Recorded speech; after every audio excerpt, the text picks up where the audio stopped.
Ano na naman bang drama to, Cecil? Ayoko na talaga. Hirap na ako sa bahay na to. Hindi ko na kayang pakisamahan ng mama mo.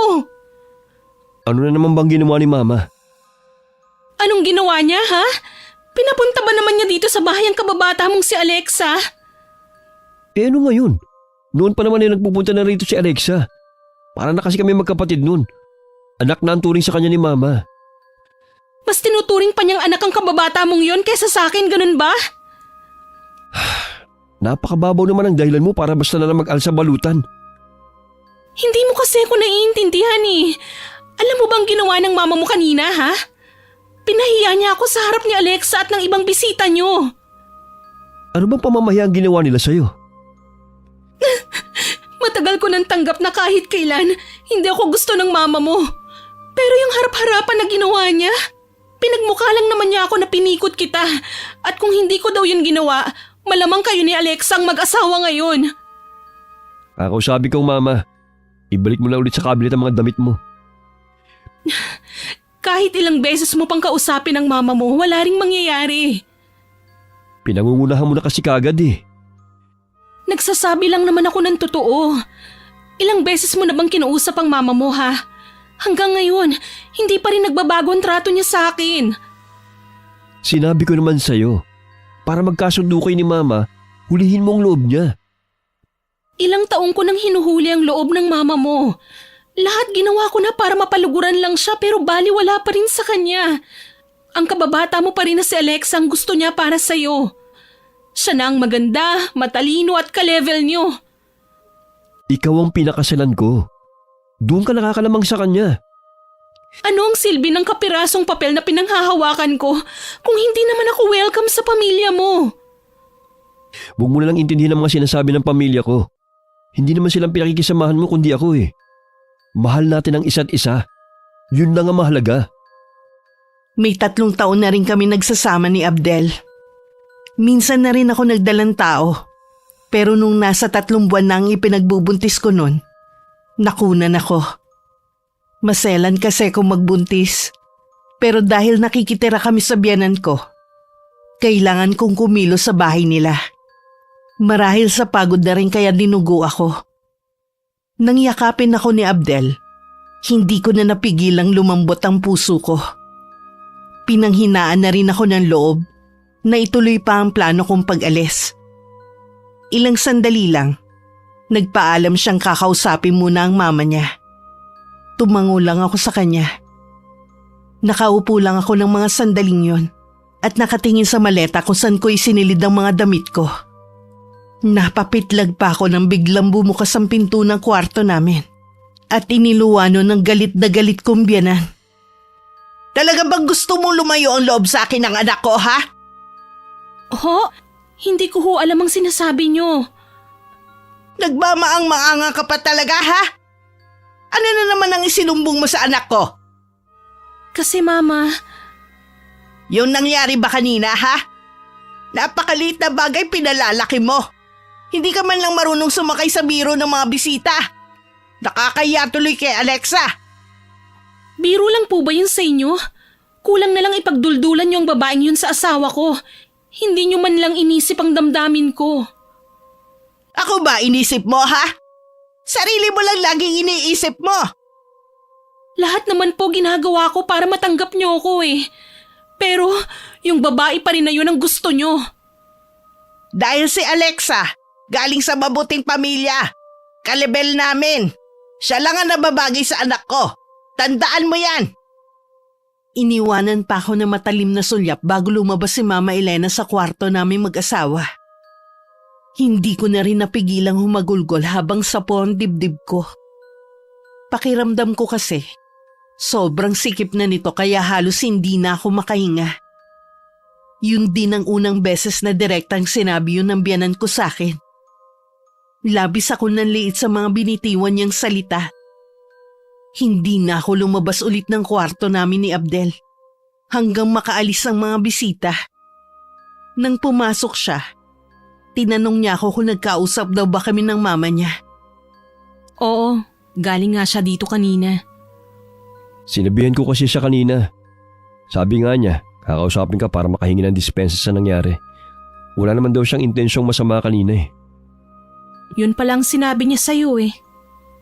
Sana naman habaan mo ang pasensya mo kay mama. Alam mo naman na matanda na siya eh. Naniwala ka naman sa kanya. Bakit? Hindi ba kayo nagkaayos? Ba't sabi niya? Kung anong sinabi ng mama mo, yun na lang ang paniwalaan mo. Teka lang muna. Huwag mong sabihin na hindi pa rin tapos ang issue niyo ni mama. Okay na kami ng mama mo. Hindi ka pa ba matutulog? Inaantok na kasi ako eh. Mauna na ako sa'yo. Hindi ka ba kakain muna ng hapunan? Marami pang pagkain na natira sa baba. Hindi na. Nawalan na rin ako ng ganang kumain eh. O sige, bababa lang ako sandali. Mauna ka nang matulog. Mamaya naman paakit na din ako. Tumango lang ako. At saka inayos na ang pagkakahiga sa kama namin. Nakatulog naman agad ako ng gabing yun. Ni hindi ko na nga namalayan ang pagpasok muli ni Abdel at pagtabi niya sa akin. Kinabukasan, maaga akong nagising. Tulog pa si Abdel sa tabi ko. Ako na lang ang bumangon at dumiretso na ako sa kusina para kumuha ng kape. Dala ang tasa, lumabas ako ng bahay. Napansin ko si Aling Desa na naglalabas ng mga bote at sirang gamit. Nahinuha ko agad na nariyan si Mang Ringo. Ang regular na magbobote na pumupunta sa bahay. Napansin ko na maraming tirang pagkain kagabi. Kaya kinuha ko at balak sanang ibigay sa matandang lalaki. Naaktuhan naman ako sa ginagawa ko ni Abdel. Na pagbibigay ng pagkain. Kagigising lang niya at hinahanap ako. Agad niya akong tinawag at pinalapit sa kanya. Anong ginagawa mo? Ha? Bakit ka namimigay ng pagkain sa taong hindi mo naman kaano-ano? Mga tira ito kagabi. Tiyak naman na wala nang kakain nito. Kaya mabuti ng pakinabangan. Kahit na. Hindi ka dapat namimigay ng pagkain sa kung sino-sino lang. Si Mang Ringo naman yan. Siyang kumukuha ng mga gamit na sira dito. Hindi na ibang turing ko sa kanya. Kaya namimiha sa mga tao yan dahil sa ginagawa mo eh. Pagkain lang naman to, hindi mo kailangan magsalita ng hindi maganda. Hindi lang sa pagkain na ibinibigay mo, kundi sa pagtrato mo sa kanila. Huwag mo sanang kalilimutan. Hindi natin sila ka-level. Ka-level na naman. Ano bang tingin nyo sa mga sarili nyo ha? Nasa hanay ng mga dugong bughaw? Para kayong pinanganak na may gintong kutsara sa bibig ah. Tama na nga. Ang aga-agay nagtatalo tayo. Sino bang nagsimula? Ikaw lang naman itong nagpapalaki eh. Ito na sana ang huling beses na magbibigay ka ng mga pagkain sa puluboy ha. Mamimihasa ang mga yan. Tinapunan pa ng matalim na sulyap ni Abdel ang matandang lalaki bago pumasok sa bahay. Alam kong narinig ni Mang Ringo at Aling Desa ang mga sinabi ng asawa ko. Kaya parang ako ang nahihiya sa ginawa niya. Nang matapos maikarga sa sidecar nito ang mga sirang gamit at ilang basyo ng mga bote, magalang pang nagpasalamat ang matandang lalaki sa ibinigay kong pagkain. Yun na rin ang huling beses ko nakita ang matandang lalaki. Tuwing tinatanong ko naman si Aling Desa, hindi rin daw nito nakikita si Mang Ringo. Anong pinag-uusapan niyo ni Aling Desa? Tungkol lang kay Mang Ringo. Yung magbobote? Oo, siya na nga. Napansin ko kasi na matagal na siyang hindi nagagawi dito. Tambak na kasi yung mga bote at dyaryo dyan sa bodega. Hindi ko maintindihan sa'yo kung bakit binibigyan mo ng importansya ang taong yun. Katulad ni Aling Desa, hindi ka dapat nakikipag-usap sa kanya. Bakit naman hindi?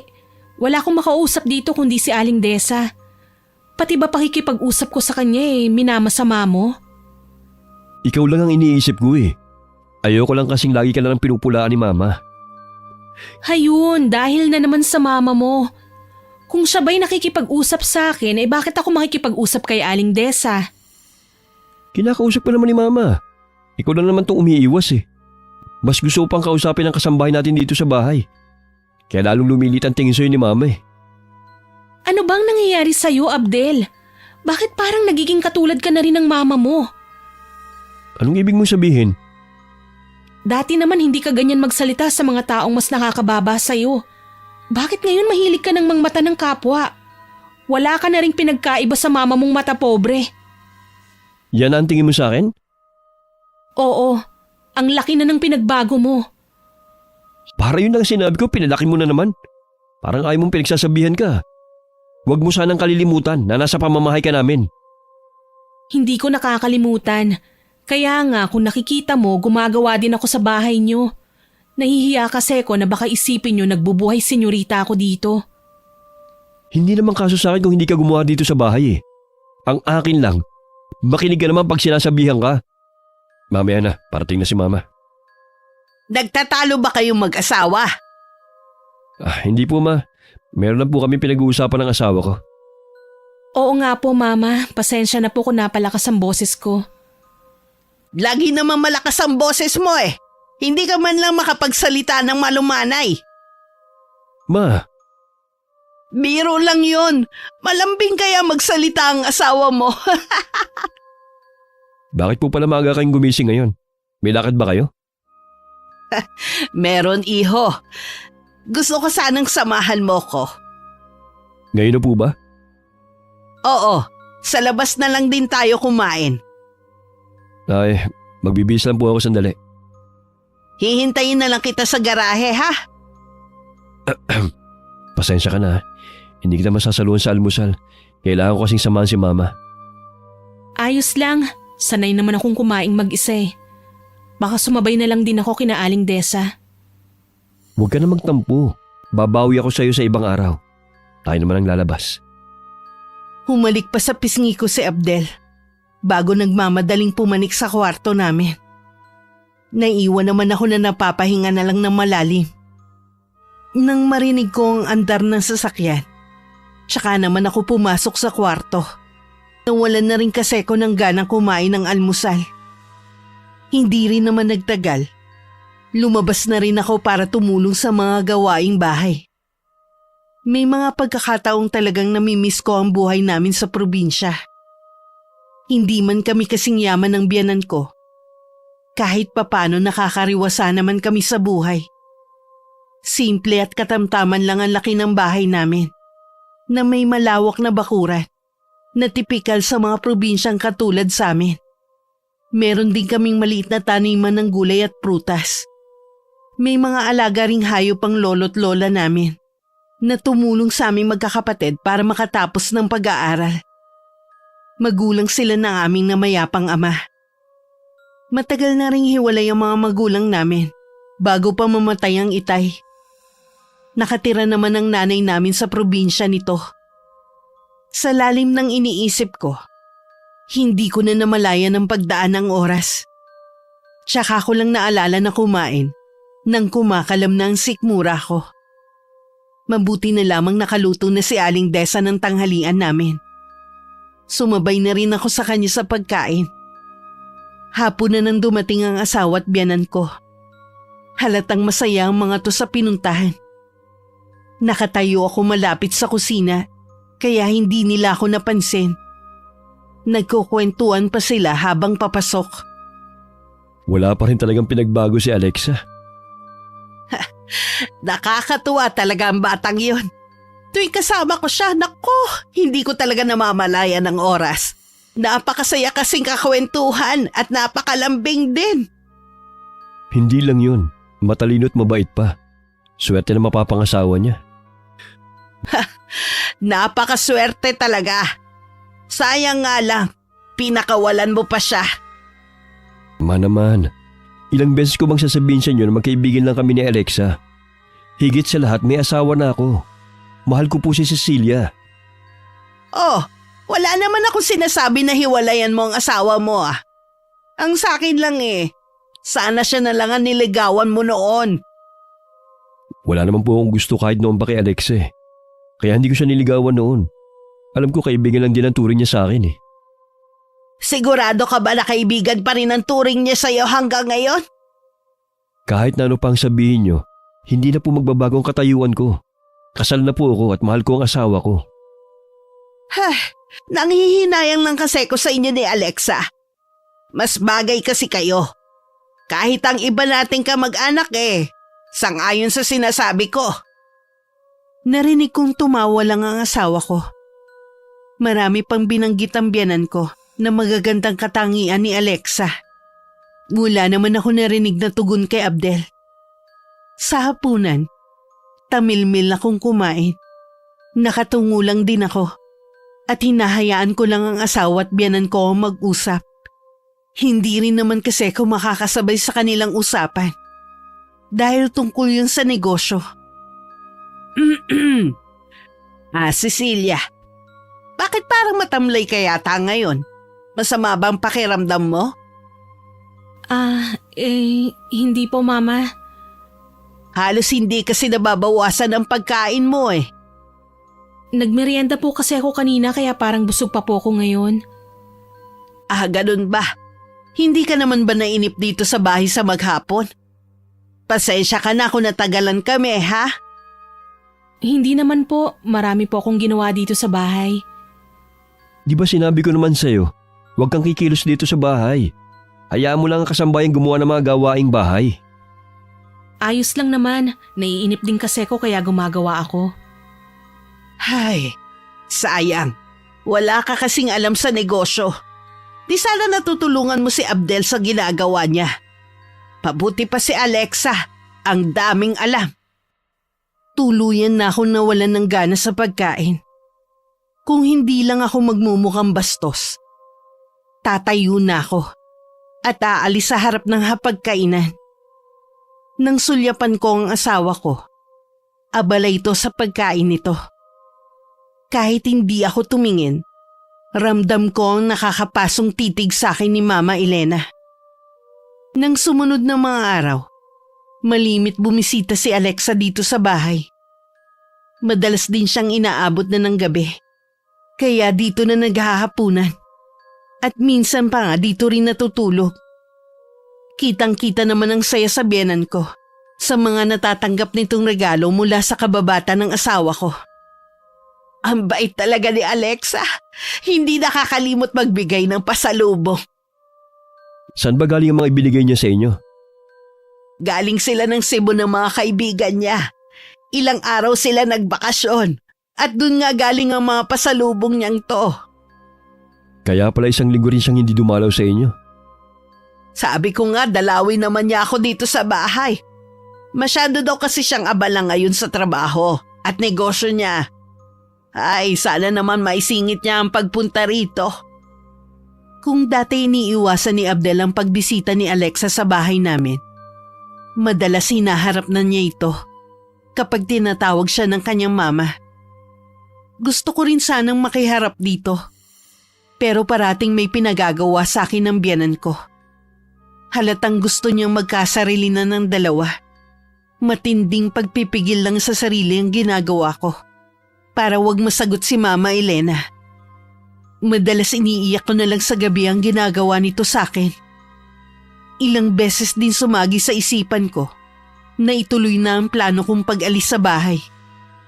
Pero naisip ko na parang ako na rin ang nagtulak sa asawa ko kay Alexa. Lingid sa akin, unti-unti nang nilalaso ni Mama Elena ang isip ng asawa ko. Marami ang nagsasabi na bagay kayo ni Alexa. Ma naman, may asawa na ako. Ano ngayon? Hindi mo nga maipagmalaki ang asawa mo sa mga kakilala natin. Hindi katulad ni Alexa. Kahit kanino mo iharap, pwede mo ipagmalaki. Ma, alam ko hanggang ngayon ay ayaw niyo kay Cecilia. Pero sana naman po, pag-aralan niyo siyang gustuhin. Paano ko gugustuhin ang babaeng yan? Ni hindi ka nga mabigyan ng anak. Wala nang ang ginagawa dito sa bahay, hindi pa mabuntis-buntis. Sasamahan ko po siya sa doktor para malaman kung anong problema. Kung bakit kami hindi magkaanak. Baka naapektuhan ang matres ng babaeng yon na makunan siya dati. Sana naman po hindi siya nagka-diferensya. Kung magkakataon na hindi na pala siya magkakaanak, paano na yan? Sino magpapatuloy sa apelido natin? Huwag po muna kayo mag-isip ng negatibo. Baka kailangan lang ng pahinga ni Cecilia. Kung si Alexa sana ang nakatuluyan mo, siguro ngayon, maraming batang nagtatakbuhan na sa loob ng bahay natin. Tsak din na maganda't gwapo. Ewan ko lang kung sakaling magkaanak kayo ng asawa mo, kung ano ang magiging itsura. Ma, wag na nga natin pag-usapan si Alexa. Lagi niyo lang siyang isinasali sa usapan eh. Bakit hindi? Siya ang gusto ko para sa'yo at hindi yang si Cecilia. Hindi na nga po pwede mangyari ang gusto niyo. Nakakahiya kay Alexa, baka isipin nun. May asawa na ako, pilit niyo pa rin siyang inilalapit sa akin. Okay lang naman kay Alexa kung may asawa ka. Hindi mo ba nakikita? May gusto rin sa'yo ang kababata mo. Ano po? Totoo po ba yan? Totoong sinasabi ko. Ikaw lang naman tong manhid eh. Payuhan niyo na lang po siya na ibaling na lang sa iba yung pagtingin niya sa akin. Hindi ko hihiwalay ng asawa ko para sa kanya. Hindi ko gagawin yon dahil gusto ko nga na kayo magkatuluyan na dalawa. Ma, Ito ang sasabihin ko sa'yo. Kahit kailan, hindi ko matatanggap na asawa mo ang babaeng yon. Gusto ko kayo ni Alexa magkatuluyan balang araw. Walang kamalay-malay ang asawa at biyanan ko na narinig lahat ni Aling Desa ang pinag-uusapan nila.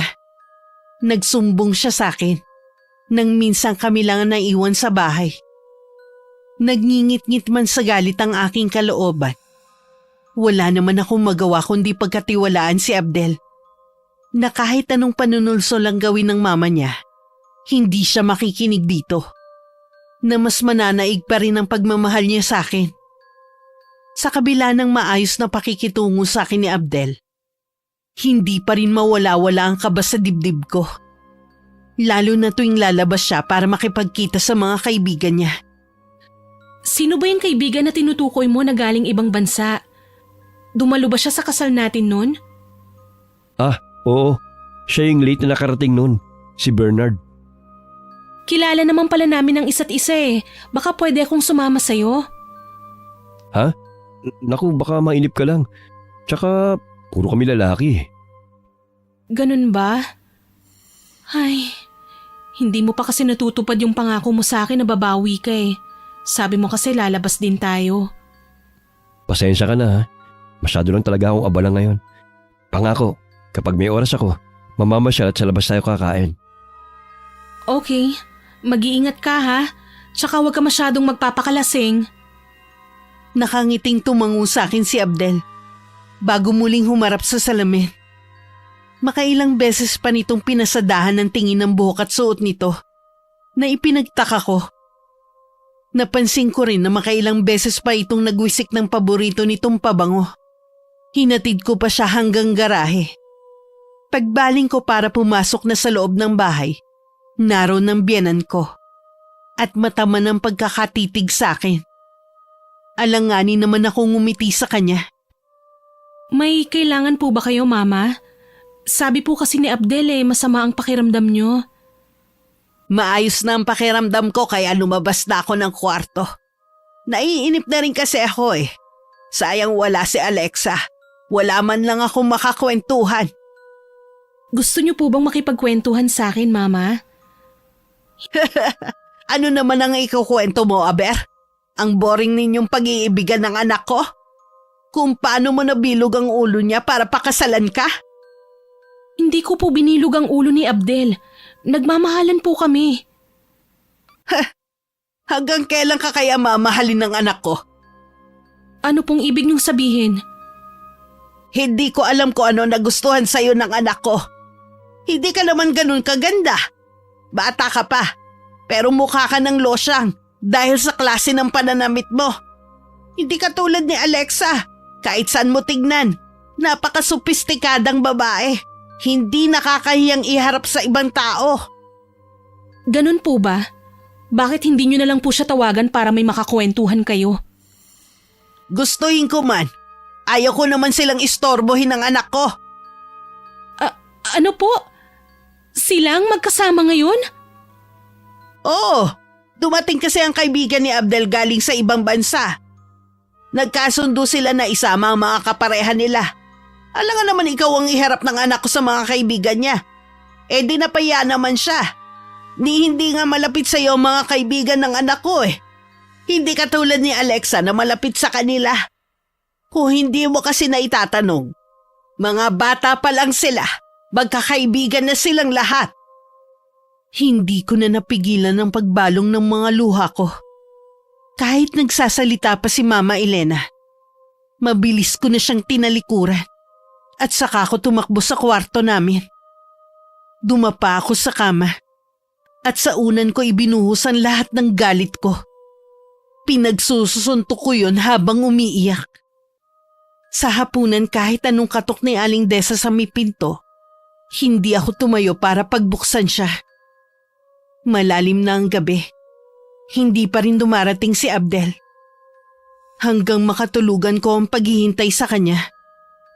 Pagsapit ng umaga, nagisnan ko ng gising si Abdel. Kahit masama ang loob ko, hindi ako nagpahalata sa kanya. Matamis ko pa rin siyang initian. Anong oras ka na nakauwi kagabi? Nakatulugan ko ng paghihintay sa'yo eh. Mabuti hindi mo ko hinintay. Di sana napuyat ka rin. Pasado 1:00 na madaling araw kami naghiwa-hiwalay eh. Inumaga ka na pala. Kumusta naman ang pagkikita niyo ng mga kaibigan mo? Okay naman, masaya. Kagabi lang kami na kompleto eh. Binalikan din namin yung mga panahon na wala pa kami mga asawa. Dapat siguro sa susunod kasama niyo na ang mga asawa niyo. Ha? Ay, pwede naman. Babanggitin ko sa kanila sa susunod. Teka, bakit ang aga mo yatang naligo? May lakad ka ba? Ah, oo. Meron kasi akong kakatagpuin ngayon. Maaga kami magkikita eh. Sana ginising mo ako ng maaga para na ipaghanda kita ng almusal. Maaga ako nagkape kanina. Tsaka plano ko talaga na sa labas na kumain. Mukhang abala ka nga talaga. Oo eh. Tsaka pala. Huwag mo na akong hintay mamayang hapunan ha. Hindi na rin kasi ako dito kakain. O paano? Alis na ako. Nang makalabas si Abdel sa kwarto namin, tsaka naman nabura ang ngiti ko sa labi. Nanginginig din ako sa matinding galit na nararamdaman ko ng mga sandaling yon. Hindi ko rin maiwasan pagdudahan ng mga sinabi nitong dahilan kung bakit kailangan niyang umalis ng ganong kaaga. Sinadya ko na rin tanghali na lumabas ng kwarto namin. Sa sala na abutan ko si Mama Elena. Hindi ko na lang siya pinansin at tuloy-tuloy akong pumunta sa kusina. Hindi ko alam na susundan niya ako. Sino ka para bastusin ako sa sarili kong pamamahay, ha? Ma, hindi ko po kayo maintindihan. Nakita mo na ako nakaupo sa sala. Basta mo na lang akong dinaanan. Hindi ba kabastusan yon? Pasensya na po kayo, Ma. Hindi lang po maganda ang gising ko. Hindi na po mauulit ang nangyari. Hindi na talaga! Dahil sasabihin ko kay Abel ang ginawa mong kabastusan sa akin! Nakikiusap naman po ako sa inyo, Mama. Huwag na po nating palakihin ang bagay na to. Kaya kahit kailan, hindi kita magugustuhan dahil sa ugali mong yan. Wala ka pa nga napapatunayan, nagmamalaki ka na. Wala ka talaga sa kalingkingan ni Alexa.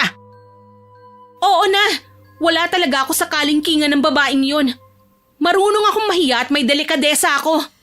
Siya, alam niyang may asawa na si Abdel, pumapayag pa rin siya sa mga plano niyo na akitin at ilayo sa akin ang anak niyo?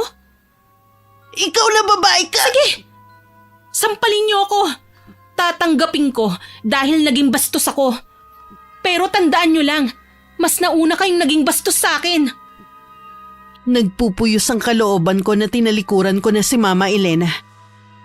Wala man lang akong pagsisising naramdaman sa ginawa ko. Nabawasan din ang bigat sa dibdib ko. Nang gabing dumating si Abdel, inaasahan ko na ang galit niya. Sa kwarto lang ako naghintay. Pagbungad pa lang niya, hindi na maipinta ang mukha niya. Nanatili naman akong kalmado sa harapan niya. Nagsumbong si Mama. Sinasagot-sagot mo raw siya. Akala ko ba nag-usap na tayo na habaan mo na ang pasensya mo sa kanya? Hindi ko na napigilan ang sarili ko kanina. Sumusobra na kasi ang mama mo eh. Pati ang Alexa na yon. Bakit naman napasama si Alexa rito? Hindi mo alam? Siya lang naman ang dahilan kung bakit ako minamaliit ng mama mo. Wala rin namang kahihiyan ng babaeng yun eh. Alam nang may asawa ka na, pumapayag pa rin siya sa plano ng mama mo. Magkaibigan lang kami ni Alexa. Magkababata kami. Hindi maaari mangyaring iniisip mo. Talaga? Kaya ba siyang isinama mo nung nagkita-kita kayong magkakaibigan? Dahil ikinakahiya mo ko sa kanila, ha? Sa bagay, mas maipagmamalaki mo nga naman siya kesa sa akin. Sino naman nagsabi sa'yo niyan? Sino pa ba sa tingin mo? Sino ba sa bahay na to ang gusto na lagi akong nakikitang nasasaktan at nahihirapan? Cecilia, mali ka ng iniisip mo. Anong mali? Malinaw naman na ikinakahiya mo ko sa mga kaibigan mo eh. Yun ang totoo. Oo, inaamin ko na kasama ko si Alexa. Kasi kaibigan din niya si Bernard at ang asawa niya. Kaya hindi kita isinama. Alam ko naman na hindi ka rin mag-enjoy sa ganung lugar eh. Huwag ka nang magpaliwanag pa. Ayoko nang marinig ang mga kasinungalingan mo. Anong gagawin mo? Saan ka na naman pupunta? Hindi pa ba malinaw sa'yo? Iiwan na kita para maging malaya ka na. Kapag wala na ako dito, pwede mo nang iuwi dito si Alexa. Di ba yun naman ang gusto ng mama mo? Huwag mo akong iwan. Hindi ko kaya mawala ka sa akin. Bitiwan mo ako! Huwag mo akong hahawakan. Sobra-sobra ng pagtitiis ko sa bahay na to at sa mama mo. Hindi ako santa, pero alam mong mabuti akong tao. Lahat ginagawa ko para matanggap ng mama mo. Pero kahit anong gawin ko, laging hindi sapat dahil iisang babae lang ang gusto niya para sa'yo. Huwag kang umalis. Ikamamatay ko kapag nawala ka sa akin. Hindi ko kaya. Kung kinakailangan, luluhod ako. Tumayo ka dyan. Sinabi nang tumayo ka dyan. Walang magagawa ang pagluhod mo. Pangako, lalayo ko na si Alexa. Kaya ko lang naman siya pinapakahirapan dahil sa pakiusap ni Mama eh. Nang akmang hahakbang ako, lalo pa niyang hinigpitan ang pagkakayakap sa binti ko. Hindi rin ako nakaalis ng araw na yun. Nanaig na naman ang pagmamahal ko sa kanya. Marami siyang ipinangako sa akin. Merong mang pagdududa sa puso ko kung magagawa nga ba niya yun. Binigyan ko pa rin siya ng isa pang pagkakataon na maayos ang aming pagsasama. Hindi yun nagustuhan ni Mama Elena. Kapag wala si Abdel sa bahay, marami siyang masasakit na salitang binibitiwan. Sa lahat ng paghihirap ng kaloobang nararanasan ko sa bahay na yun, si Aling Desa lamang ang karamay ko. Napansin ko naman na laging mainit ang ulo ni Abdel tuwing uuwi ng hapon. Naiintindihan ko naman dahil hindi naman lingid sa akin na lagi siyang tinatawagan ni Mama Elena. Isang araw bago mananghalian ay dumating si Abdel. Sabi nito tumawag ang Mama Elena sa kanya at masama ang pakiramdam. Hayaan mo na lang ako. Total wala naman nagpapahalaga sa akin sa bahay na to. Bakit niyo pa ako tinawagan kung hindi rin lang kayo magpapadala sa akin sa ospital? Hindi doktor ang kailangan ko. Ang kailangan ko ang magmamahal at mag-aalaga sa akin. Inaalagaan ko naman po kayo ah. Kita niyo nga oh. Hanggang ngayon dito pa rin sa bahay na to kami nakatira ng asawa ko. Gusto ko kasi na lagi lang nasa tabi niyo.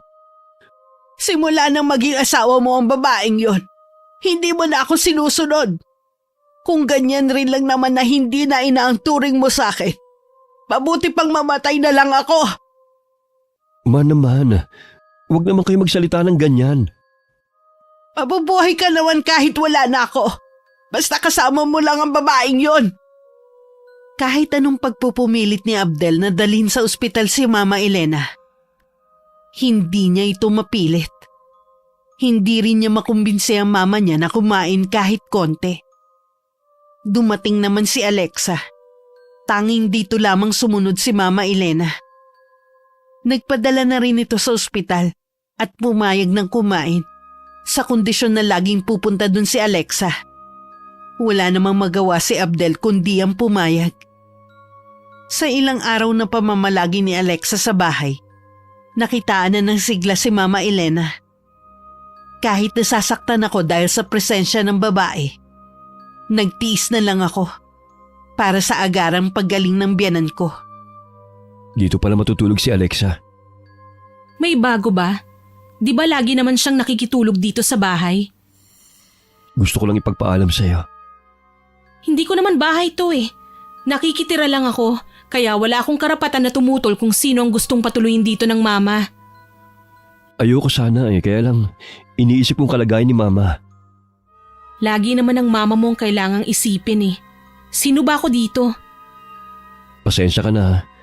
Wala akong magawa Okay lang, naiintindihan ko naman eh. Salamat sa pangunawa ha.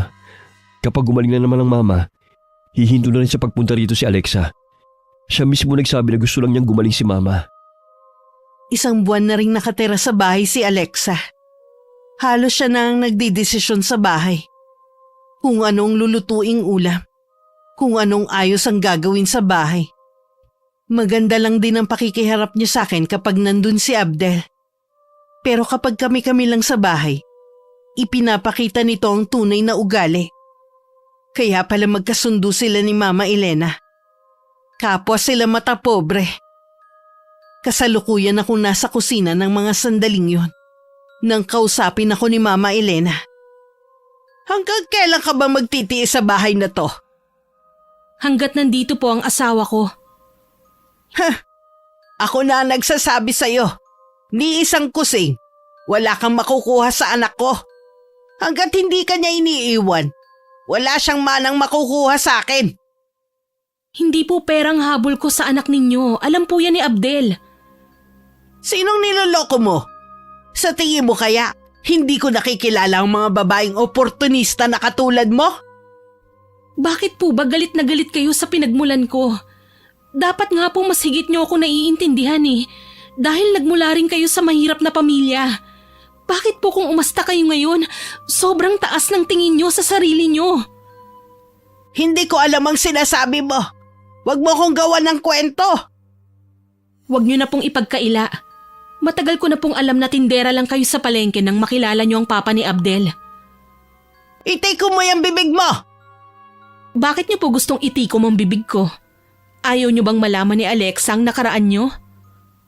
Tumigil ka sabi!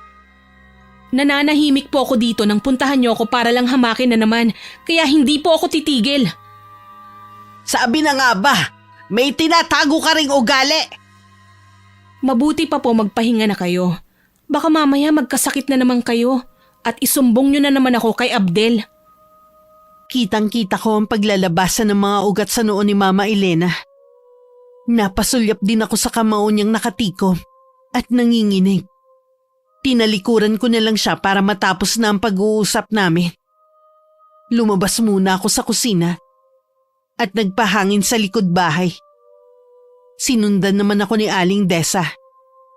Sa mga ganong pagkakataon kasi, parang ang babae na ang tumatayo kong ina sa bahay na yun. Siya rin na nagbibigay ng lakas ng loob sa akin para lumaban at huwag mawalan ng pag-asa. Pareho pa kami nagulat nang marinig namin ng malakas na tili ni Alexa. Sabay pa kaming pumasok ni Aling Desa sa sala ng bahay. Pareho kaming itinulos na sa kinatatayuan nang makita ang mama na walang malay at may umaagos na dugo sa ulo. Nasa ibaba ito ng hagdan. Hinuha ko na hulog ito habang paakyat. Nahimasmasan lang kami pareho ni Aling Desa nang muling sumigaw si Alexa na kailangan naming dalhin sa ospital si Mama Elena. Nang maisakay si Mama Elena sa kotse ni Alexa, tanging si Aling Desa lamang ang sinama nito. Naiwan naman akong labis na nag-aalala. Buong gabi ako naghintay ng tawag ni Abdel. Sigurado kasing nakarating na rito ang nangyari kay Mama Elena. Pagsapit naman ng umaga, dumating na si Aling Desa. Sabi niya mabuti na ang lagay ni Mama. Pero kakatuwa ang kinikilos nito na tila may nais sabihin. Nang tanungin ko naman, malalaman ko rin daw pagdating ni Abdel. Nang dumating ang asawa ko, galit niya akong kinumpronta sa nangyari sa mama niya. Anong ginawa mo sa mama ko? Ano bang sinasabi mo? Wala akong ginawa sa kanya. Ikaw raw ang dahilan kung bakit nahulog si Mama sa hagdan, sabi ni Alexa. Hindi totoo yan. Narinig na lang namin na sumigaw si Alexa. Pagpasok namin, nasa sahig ng mama at wala nang malay. Hindi ko na alam kung sinong paniniwalaan ko sa inyo Bakit naguguluhan ka kung sino ang paniniwalaan mo sa amin ni Alexa? Natural lang na ako ang paniwalaan mo dahil asawa mo ko. Nagsasabi ka ba ng totoo? Bakit hindi mo tanungin si Aling Desa?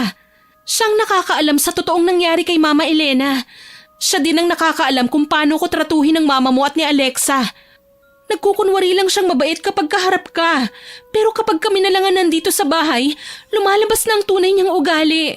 Pareho sila ng mama mo, mata pobre at mapangmata sa kapwa. Bakit hindi mo sinasabi sa akin yan? Para ano? Wala ka namang magagawa, di ba? Mama mo yun, asawa mo lang ako.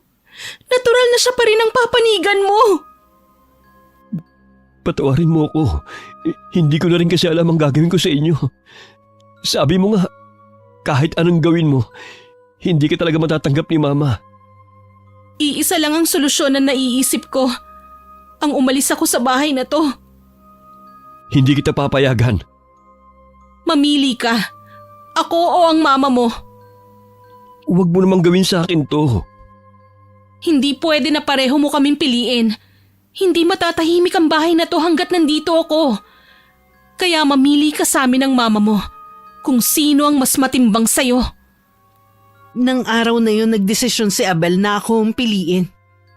Humingi lang siya ng palugit para magpaalam sa kanyang mama. Bubukod na kami ng titirhan.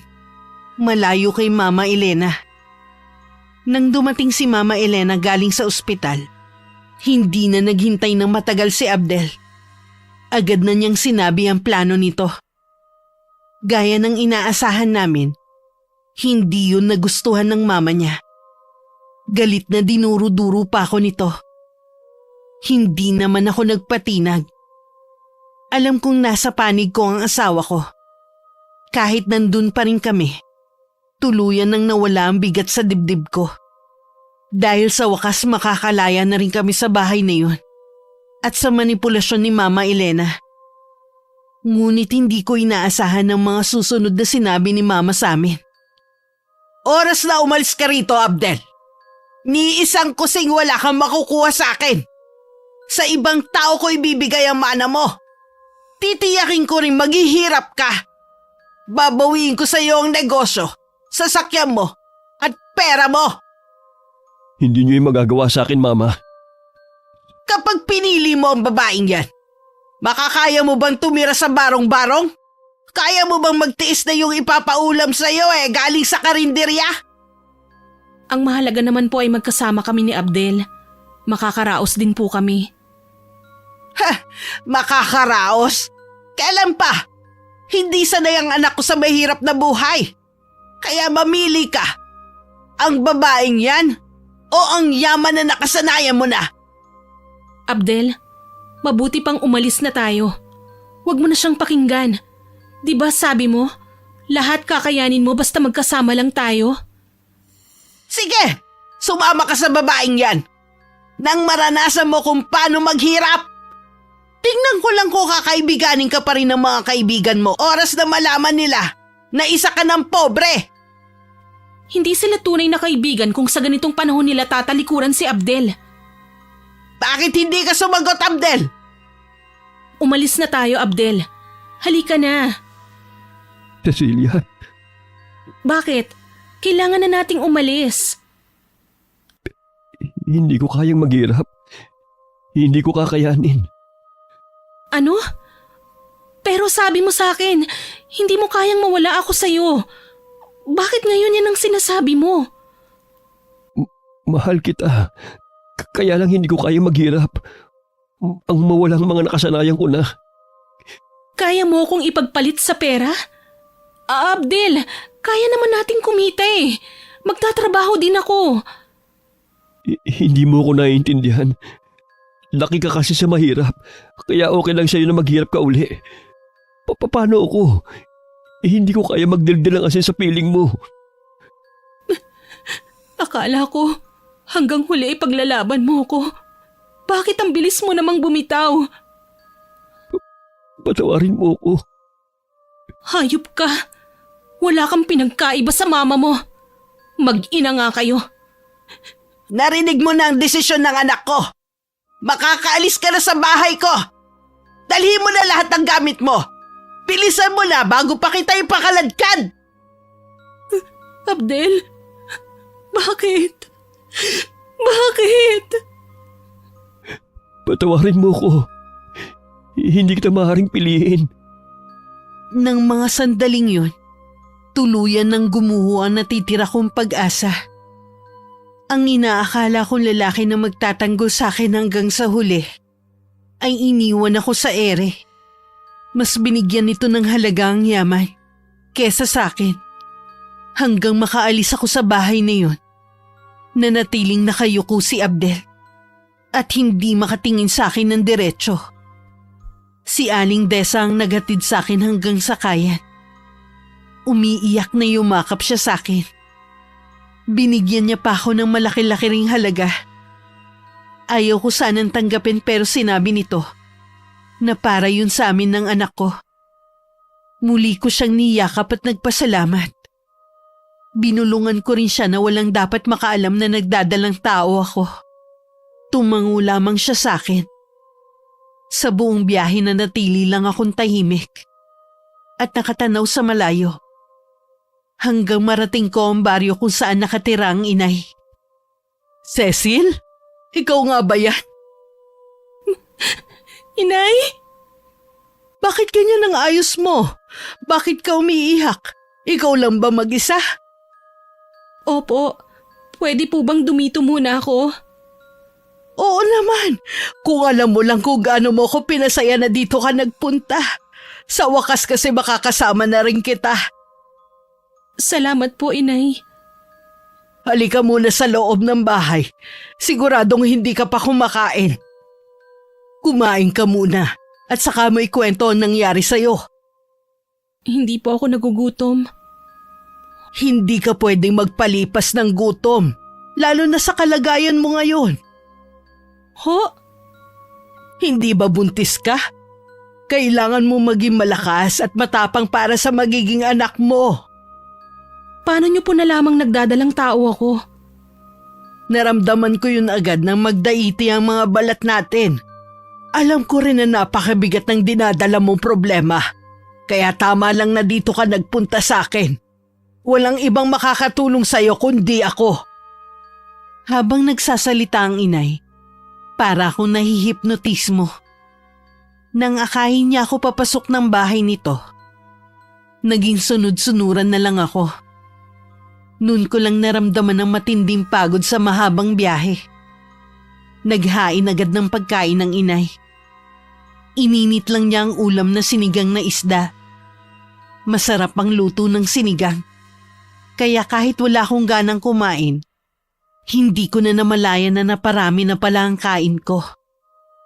Nang makatapos ako sa pagkain, tsaka ko ikinuwento ang nangyari sa akin sa piling ng asawa at biyanan ko.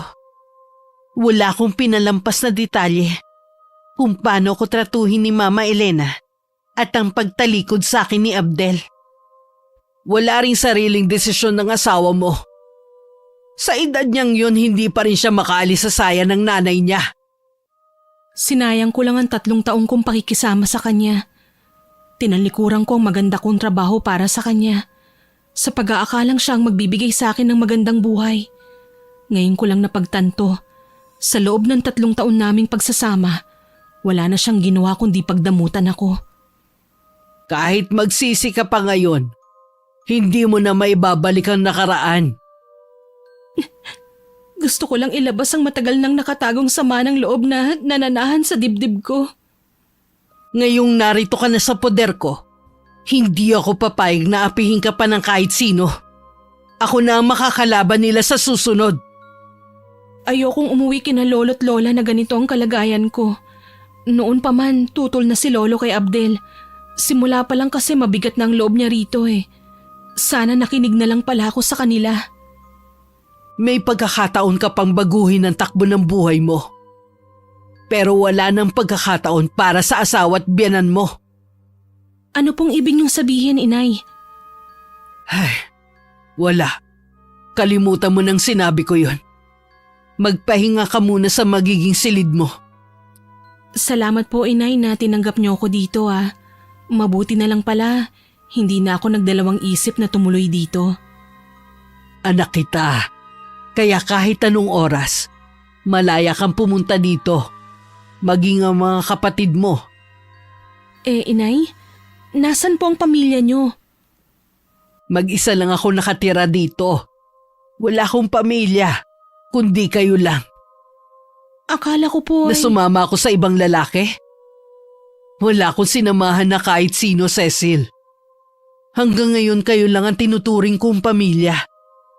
Tanging tatay mo lang ang lalaking minahal ko. Hindi ko po maintindihan. Bakit sabi ng itay, kaya niyo kami iniwan dahil sa ibang lalaki? Yun ang napagkasunduan namin ng tatay mo.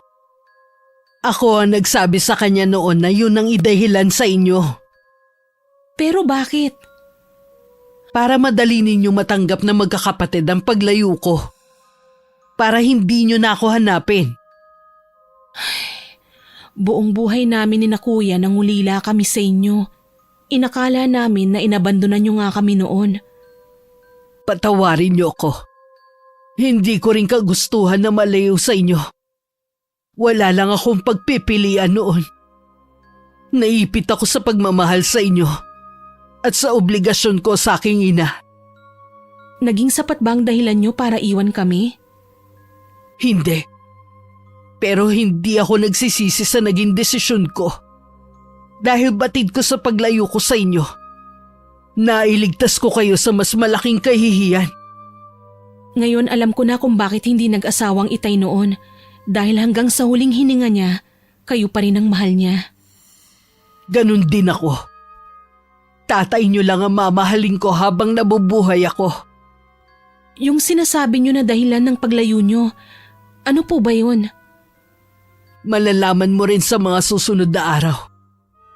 Gusto kong ikaw mismo ang makaalam. Gusto ko pa sana mag-usisa kay inay. Pero nagpatiuna na siya sa paghakbang papunta sa magiging silid ko sa bahay na yun. Isang katamtamang laki ng silid ang pinasok namin. Meron din nag-iisang bintana. Malaki yun kaya malayang nakakapasok ang sariwang hangin. Ang tanging laman nun ay isang kama at drawer. Lagi ko nililinisan ang kwarto na to. Umaasa kasi ko na baka isa sa inyong mga anak ko makaalalang bisitahin ako rito. Maraming salamat po, inay.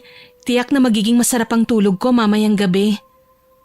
Habang nandito ka, huwag ka munang mag-isip ng kahit ano. Kailangan mo rin makapagpahinga alang-alang sa dinadala mo. Opo, inay. Oh, maiwan muna kita. Titingin ako sa talipapa kung anong pwedeng mabili na merienda doon. Tatawagin na lang kita kapag nakaluto na ako. Sige po, inay. Nang mapag-isa, itinabi ko na muna ang mga dala kong bagahe. Nahiga muna ako sa higaan. Nakaramdam naman ako ng kaginhawaan nang mailapat ko ang likod ko sa malambot na kama. Hindi ko rin namalaya na makakatulog pala ako. Nagising ako ng hapon na. Uminat pa ako. Magaan na ang pakiramdam ko. Lumabas ako sa silid ko at nakita ko ang inay sa kusina. Ngumiti naman siya sa akin nang makita ko. Malapit na itong maluto. Maupo ka na muna riyan. Napahaba po yata ang tulog ko. Mabuti nga yun para gumaan ang pakiramdam mo. O heto, magmerienda ka muna. Sabayan niyo na po ako, inay. Habang pinagsasaluhan namin ng inay ang inihanda nitong merienda, hindi ko naman maiwasan na isipin ang nangyari sa akin. Lingid sa akin, pinagmamasdan naman ng inay ang ekspresyon ko. Nababasa nito ang laman ng isip ko kahit hindi ako magsalita. Isa yun sa mga katangian ng inay. Ang makabasa ng iniisip ng ibang tao. Alam mo anak, hindi kita pipilitin na kalimutan agad ang nangyari sa'yo. Pero sana tanggapin mo na sa sarili mo na kahit kailan, hindi na kayo magkakaayos ng asawa mo hanggat buhay ang biyanan mo. Naranasan ko po na lumaking hindi buo ang pamilya. Ayoko po sanang maranasan yun ng magiging anak ko. Sa kabila na wala ako sa tabi niyo habang lumalaki kayo, naging mabuti kayong mga bata. Hindi lang yon. Nagawa niyo pang magtapos ng pag-aaral. Kaya naniniwala ako na magagawa mo rin yun sa anak mo kahit wala ang ama niya sa tabi niyo. Hindi ko kayo pababayaan na magiging apo ko. Hindi ako nakaimik sa sinabing yun ng inay. Litong-lito pa rin kasi ko sa mga sandaling yun. Sa kaibuturan ng puso ko, umaasa pa rin ako na sana maayos pa rin namin ni Abdel ang pagsasama namin. Sadya yatang matigas ang ulo ko. O ganito lang talaga ang nagmamahal. 1 linggo na ako sa bahay ng inay nang magpaalam akong luluwas. Hindi ko sinabi ang dahilan ko. Pero nararamdaman ko na alam niya kung saan ako pupunta. Nagbilin lang siya na mag-iingat ako. Nang araw na yon, day off ni Aling Desa. Nagkita kami sa isang lugar na tanging kami lang ang nakakaalam. Minsan na kasi niya akong dinala doon. Tuluyan na naglaho ang natitirang pag-asa sa akin na maaari pang maayos ang pagsasama namin ni Abdel. Sinabi kasi ng kasambahay na nagsasama na sina Alexa at Abdel sa iisang bahay. Opisyal na rin di umano ipinahayag ng dalawang kanilang relasyon. Pinayuhan na lang ako ni Aling Desa. Nakalimutan na ang asawa ko at magpakalayo-layo na lamang. Pag-uwi ko sa bahay ng inay, lagi lang akong tulala at nakakulong sa kwarto ko. Hindi ko natuloy namamalayan ang ginagawa ng inay. Minsan kailangan kong magbanyo. Naabutan kong may mga tao sa sala. Isa sa kanila ang nag-abot ng sobra na naglalaman ng pera. Napakunot ang noo ko habang nakatingin sa kanila. Nang makaalis ang mga bisita, tsaka ako nagtanong kay inay. Para po saan ang perang ibinigay nila sa inyo? Para sa serbisyong ginawa ko sa kanila. Ano pong klaseng serbisyo? Siguro ito na ang tamang panahon para malaman mo ang tungkol sa akin. Ang gawain ding ito ang dahilan kung bakit kailangan namin maghiwalay ng itay nyo. Kailangan ng mamahinga nun ng inay.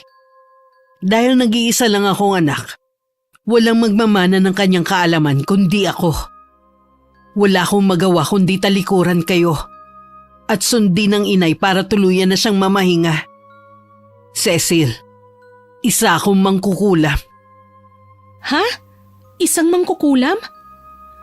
Oo, mula nang tanggapin ko ang pamana ng inay. Ito na ang pinagkakakitaan ko. Hindi po ba masama ang mangulam ng ibang tao? May kapalit po itong masigit na kaparusahan sa gagawa. Alam ko. Tinanggap ko na rin ang magiging kapalaran ko kung sakali na merong albularyo na makakatalo sa akin. Katulad na nangyari sa aking ina.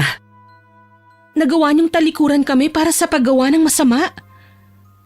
Hindi masama ang ginagawa ko. Masamang tao din ang kinukulam ko.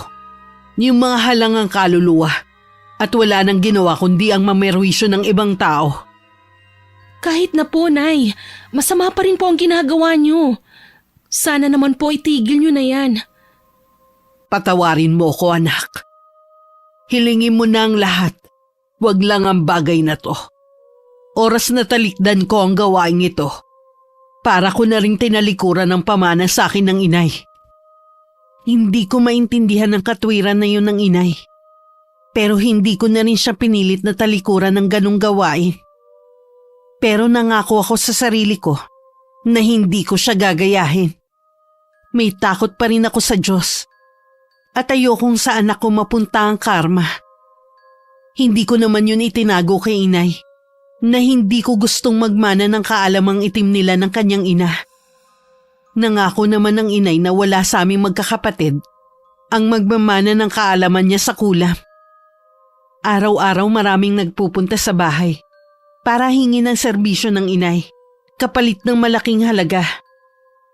Mahigpit din at mabusisi ang inay pagdating sa taong gustong ipakulam ng mga lumalapit sa kanya. Kailangan may sapat na dahilan At karapat-dapat ang taong yun sa gagawin niyang pangungula. Katulad ng mag-inang galing pang malayong lugar. Nasa 15 anyos lamang ang anak nito at malaki na ang tiyan. Ayon sa kwento ng ina, ginahasa ng paulit-ulit ang anak nito hanggang magdalang tao.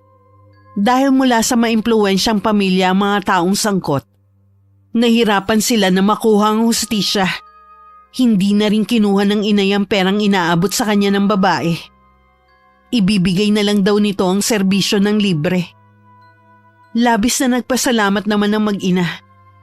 Bago umalis, iniwan na ng babae ang mga larawan ng mga taong gumahasa sa anak nito.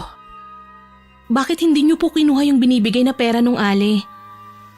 Kapag ginawa ko yun, para na rin akong walang pinagkaiba sa mga taong yun. Ayoko samantalahin ang kalagayan nila para kumita ng pera. Sa bagay nga po, nakakaawa yung bata. Napaka-inosente niya para gawin ng ganong kahayupan sa kanya. Matinding parusa ang gagawin ko sa kanila. Higit pa sa nangyari sa dalagitang yon. Hindi na ako nagtataka kung bakit mas lumalapit sa inyo ang mga taong yun. Nawalan na sila ng tiwala sa batas natin. Natutuwa ako dahil naiintindihan mo na ako. Hindi lang naman dahil sa pera ang dahilan ko, kundi gusto ko rin tulungan ng mga mahihirap na inaabuso. Napatitig ako sa mga manika na isa sa ginagamit ng inay sa pangungulam niya. Bigla kasi sumagi sa isip ko kung gumanti kaya ako sa asawa at biyanan ko. Pero agad ko rin pinalis yun sa isip ko. Kahit gaano pa kasama ang ginawa nila sa akin, wala pa rin akong karapatan na gumanti sa kanila. Lingid sa akin, nabasa ng inay ang laman ng puso't isipan ko. Nang lumingon siya sa akin, mataman ang pagkakatitig niya sa akin. Ilang sandali pa, nagpaalam na ako na papasok sa silid ko. Nang mga sumunod na araw, marami pa rin na nagpupunta sa bahay namin. Nasanay na rin ako at tinanggap na ganun na ang trabaho ng inay. Madalas din niya akong bigyan ng pera para mabili ko ang gusto ko. Kaya kahit maliit pa lang ang tiyan ko, nakumpleto ko na ang mga gamit na kakailanganin ng magiging anak ko. Nang mga panahon na yun, wala akong kaalam-alam na may masama na palang nangyayari kay Mama Elena. May kumukulam yata sa akin, Abdel. Bakit hindi ako mapagaling ng mga doktor na tumitingin sa akin? Huwag niyo pong sabihin yan. Maghahanap po tayo ng mas magaling na doktor. Gagaling din po kayo. Pakiwari ko kung anong gumagalaw sa loob ng tiyan ko. Bakit walang tigil sa paglaki ang tiyan ko? Malalaman po natin kapag nasuri na kayo ng doktor. Konting tiis na lang po. Hirap na ako, Abdel. Iuwi mo na lang ako sa bahay natin. Pakiramdam ko, lalong lumalala ang kalagayan ko dito sa ospital. Kapag nasuri na po kayo ng doktor, kailangan po nating malaman ang dahilan ng paglaki ng tiyan niyo. Pangako ka, anak. Iuuwi mo na ako sa lalong madaling panahon. Opo, Mama. Pangako yan. Pagkatapos ng maraming pagsusuri na ginawa kay Mama Elena, hindi pa rin matukoy ang sanhi ng paglaki ng tiyan nito. Kahit si Abel, nawawalan na rin ng pag-asa na gagaling ang kanyang mama. Kaya naman nagdesisyon siyang iuwi na lamang ito sa bahay. Kahit si Aling Desa, kumbinsido na baka kinukulam ang kanyang ina. Palaisipan naman sa kanilang lahat kung sino ang gagawa nun. Sinabi ko naman sa iyo, may kumukulam sa akin. Sino naman po ang gagawa nun sa inyo? Wala naman po kayo nagiging kaaway. Si Cecilia lang ang pwedeng gumawa nito sa akin. Matindi ang galit ng babaeng yun sa akin. Wala na po sa buhay natin si Cecilia. Hindi po tama na pagbintangan pa natin siya. Alam mo ba ang pagkatao ng babaeng yun? Kung anong klaseng pamilya meron siya? Ikaw na rin mismo ang nagsabi na lolo't lola lang ang nagpalaki sa kanilang magkakapatid. Kung may masama pong gagawin sa inyo si Cecilia, dapat noon pa. Hindi siya magtitiis dito sa bahay. Mahal mo pa ba ang babaeng yun? Hindi po yun basta mawawala. Asawa ko pa rin po si Cecilia. Hibang ka na nga talaga. Sa dami ng babaeng pwede mong pakasalan. Ang babae pang yon na hindi natin alam ang nakaraan. Mabuti pa po magpahinga na kayo. Hindi po makakabuti sa inyo kung lagi na lang kayong nagagalit. Hindi ako magagalit kung hindi ako kinukulam ng babaeng yon. Hindi po tayo nakakatiyak na kinukulam nga kayo. Baka po may iba pa kayong sakit na hindi nalalaman ng mga doktor. Bahala ka kung ayaw mo maniwala sa akin. Ako may katawan kaya alam ko ang nangyayari sa akin. Hindi na humibo si Abdel para hindi na lang humaba ang usapan nilang mag-ina. Hanggang hilahin na ng antok ang mama niya. Habang tumatagal, palubhanan ng palubha ang kalagayan ng kanyang mama. Kung kani-kanino ng doktor nila ito dinala, pero hindi pa rin malunasan ang sakit ng kanyang mama. Abdel, anak, nararamdaman ko na hindi na ako magtatagal pa. Matanda na rin naman ako, kaya ayos lang kung mamamatay na ako. Ma, huwag po kayo magsalita ng ganyan. Kailangan ko po kayo. Paano na po ako kapag nawala kayo? Alam ko na kakayanin mo nang mamuhay ng mag-isa. May tiwala naman ako sa iyo eh. Ma, huwag na po muna kayo magsalita. Magpahinga muna kayo. Alam ko na hindi ako naging mabuting ina sa iyo. Ang dami ko naging pagkukulang sa iyo. Sana kapag nagkaroon ka ng anak, maging mabuti kang ama sa kanila. Huwag mong tularan ang ginawa ko. Para po sa akin, kayo po ang pinakamabuting ina. Huwag niyo po akong iiwan. Hindi ko kakayanin mag-isa. Hanapin mo si Cecilia. Ihingi mo ako ng kapatawaran sa kanya. Hanapin mo siya. Opo, Ma. Hahanapin ko po siya. Iuwi ko po siya dito para tayong dalawang hihingi sa kanya ng kapatawaran. Hindi ko na yan magagawa pa, anak. Kaya ikaw na lang ang gumawa para sa akin. Ginagap ni Abdel ang kamay ng kanyang ina. Halos buto na lamang yun. Humpak na rin ang pisngi nito. Tila wala na ring dumadaloy na dugo mula rito. Ilang araw pagkatapos ng pag-uusap ni Abdel at ng kanyang mama, hindi na nun nakakatulog si Mama Elena. Parati kasi itong may tinuturo sa kisame at minsan sa may bintana. Hindi na rin siya makausap ng matino. Hanggang isang umaga, natagpuan na lamang ni Abdel ang kanyang ina na wala ng buhay. At nilalabasan na ang katawan nito ng mga uod na kasing laki ng mga butil ng bigas. Naglulundagan pa yon. Nasaksihan pa niya ang paglabas ng isang alupihan sa tenga nito. Noon lang naniwala si Abdel sa sinasabi ng ina na kinukulam ito. Samantala, patuloy naman sa pagdagsa ang mga taong gustong kumuha ng serbisyo ni inay. Halos wala nang ang pahinga ang aking ina para lang matulungan ang mga taong lumalapit sa kanya. Kailangan niyo rin pong matulog, inay. Baka mamaya kayo naman ang magkasakit. Huwag mo kong alalahanin, iha. Malakas ako at kaya ko ang sarili ko. Ikaw dapat ang nagpapahinga na. Hindi pa po kasi ako inaantok eh. May bumabagabag ba sa'yo? Ilang gabi ko na po kasing napapanaginipan si Mama Elena. Tapos kanina po dinalaw na naman niya ako sa panaginip. Para po ba siyang nagpapaalam na? Humingi rin po siya ng kapatawaran sa mga ginawa niya sa akin. Meron ipinapahiwatig ang panaginip mong yon. Maaaring ang biyanan mo ay nagdurusa sa isang karamdaman. O di kaya sumakabilang buhay na. Imposible pong mamatay kaagad si Mama Elena kahit matanda na malakas pa po siya. Hula ko lang naman yon. Pero malay naman natin. Ay, wag na nga po natin siyang pag-usapan. Mahihiga na lang po ako ulit at pipilitin kong makatulog. Mabuti pa nga.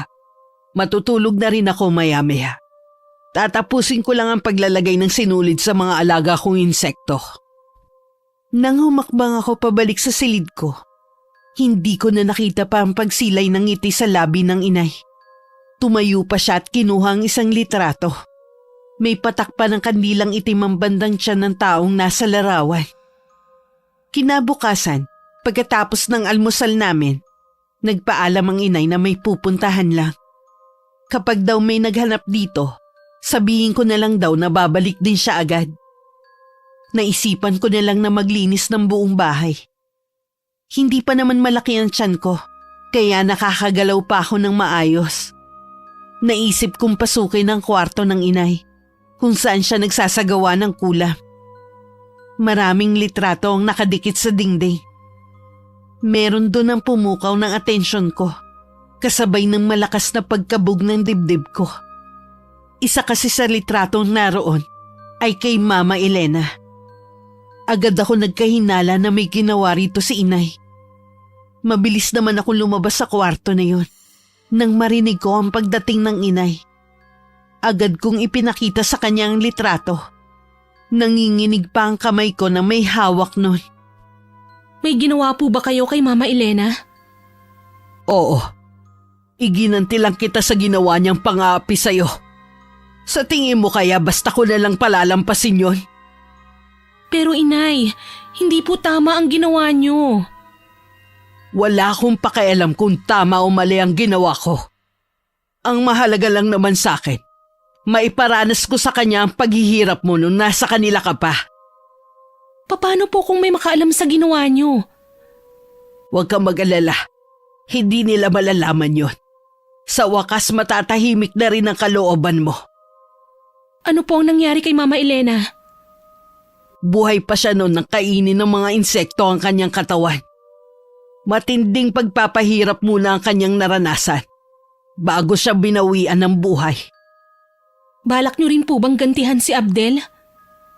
Alang-alang sa'yo at sa magiging apo ko, hindi ko siya idadamay. Ay, salamat po. Sa kabila ng ginawa niya, ayoko pa rin na may masamang mangyari sa kanya. Patawarin mo ko, Cecil, kung naglihim ako sa'yo tungkol sa plano ko. Alam ko kasi natututol ka. Tututulan ko nga po kayo dahil ayokong lalong maging masama kayo ng dahil sa akin. Paulit-ulit ko pa rin pong hihilingin sa inyo na itigil nyo ng ginagawa nyo. Huwag kang mag-alala. Malapit ko nang itigil ang ginagawa ko. Talaga po? Oo. Alang-alang sa inyo ng apo ko. Pinanghawakan ko ang pangako na yun ng inay. Umaasa ako na kapag gigising ako sa umaga, wala nang mga bisita ang naroon para hingin ng serbisyo niya. Matuloy na lumipas ang mga araw.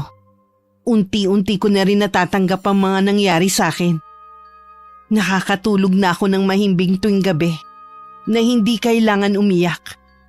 Tinanggap ko na ng maluwag sa dibdib ko na kami na lang ng anak ko ang magkasama. Kung kailan naman masaya na ako sa piling ng inay, isang hindi inaasahang bisita naman ang dumating sa bahay. Paano mo nalaman na nandito ako? Galing ako sa lolo't lola mo. Baka nga daw nandito ka sa bahay ng nanay mo. Wala ka naman daw kasing ibang pupuntahan eh. Umalis ka na. Naiintindihan ko ang galit mo. Pero sana, hayaan mo makapagpaliwanag ako. Hindi na kailangan. Malinaw na hindi mo kayang mabuhay nang wala ang karangyaan na nakasanayan mo. Wala na si Mama. Bago siya mamatay, gusto niyang hanapin kita at ihingi ko siya ng tawad sa'yo. Nasabi mo nang gusto mong sabihin, makakaalis ka na. Nagsisisi na ako sa lahat ng ginawa ko sa'yo. Magsimula muli tayo. Pangako, magiging mabuti na akong asawa sa'yo. Huwag kang mangako kung hindi mo rin naman kayang panindigan. Bigyan mo pa ako ng isa pang pagkakataon. Umuwi ka na sa akin. Bakit ngayon ka lang? Hindi ko kasi maiwan si Mama. Kailangan niya ako. Ang sabihin mo, kaya ka lang nagdesisyon na hanapin ako dahil wala na ang mama mo. Natatakot kang mag-isa. Napakaduwag mo pa rin. Pwes, hindi ako ang mama mo na pwede mong sandalan. Kaya umalis ka na. Hindi ako titigil sa panunuyo sa'yo. Babalik ako dito lagi. hanggat hindi ka sumasama sa akin. Nag-aaksaya ka lang ng panahon. Hindi mo rin ako mapipilit na bumalik sa'yo. Tinalikuran ko na si Abdel. Nasabi ko na rin naman ang mga dapat kong sabihin sa kanya. Pagkatapos ng pag-uusap naming yun, mas lalong gumaan ang pakiramdam ko. Napagtanto ko na hindi ko naman pala siya kailangan sa buhay ko. Ilang beses pang bumalik sa bahay si Abdel, pero hindi ko na siya hinarap pa. Ang inay na lang ang humaharap sa kanya. Ayaw ka nang kausapin ng anak ko, kaya mas mabuti kung hindi ka napupunta rito. Nagmamakaawa po ako sa inyo. Kahit sandali lang po. Wala na akong magagawa kung ayaw ka na ni Cecilia. Napuno na siya sa'yo. Hindi po ako aalis dito hanggat hindi ako hinaharap ni Cecilia. Ikaw ang bahala. Mula sa pagkakasilip ko sa maliit na siwang ng kwarto ko, nakita kong nakatayo pa rin sa bakuran namin ang asawa ko. Nang pumasok ang inay sa loob ng bahay, tsaka naman ako lumabas ng kwarto. Ayaw umalis ng asawa mo. Desidido talaga siyang hintayin kang harapin siya. Aalis din po yun. Kilala ko ang asawa ko, wala yung tiyaga.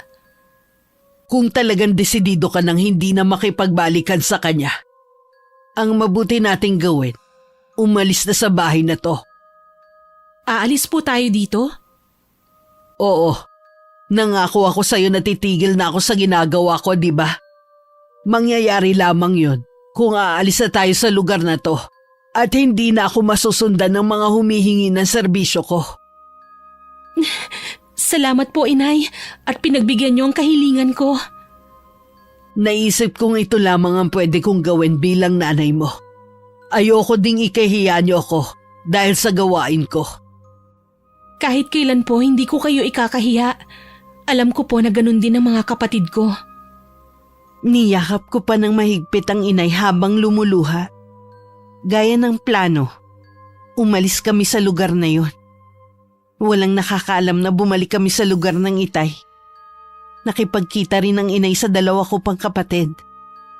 Katulad ko, wala rin silang galit o katiting na pagtatampo kay inay.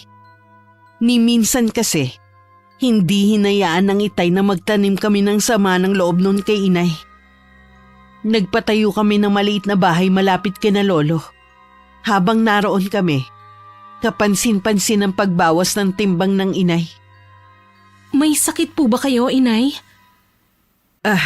Wala anak. Naninibago lang siguro ako nung lumipat tayo rito. Nag-aalala po kasi ako sa inyo eh.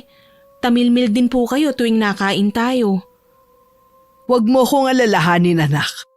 Ang intindihin mo na lang ang sarili mo at ang apo ko na nasa sinapupunan mo. Opo, Inay. Basta kapag meron kayong nararamdaman, magsabi lang po kayo sa akin. Ngumiti lang naman ang inay. May kakaiba akong nababanaag sa mga mata niya na hindi ko matukoy kung ano. Nang sumunod naman ng mga araw, naging masigla na ulit ang inay. Kaya naman nawala na sa isip ko ang pag-aalala sa kanya. 1 linggo bago ang kaarawan ng inay, nadatnan namin siyang wala ng buhay sa kanyang silid. 1 sulat ang iniwan niya sa amin. Hawak pa yun ng kanyang kanang kamay. Tila ba gusto nitong makatiyak na mapasa kamay namin ang sulat nito. Labis ang aming pagdadalamhati kahit sina lolo't lola. Wala kasi kaming alam na may iniindang sakit ang inay. Nang mabasa namin ang kanyang iniwang sulat, naging malinaw din ang lahat sa aming magkakapatid. 1 mangkukulam din ang nagbigay ng sakit kay inay.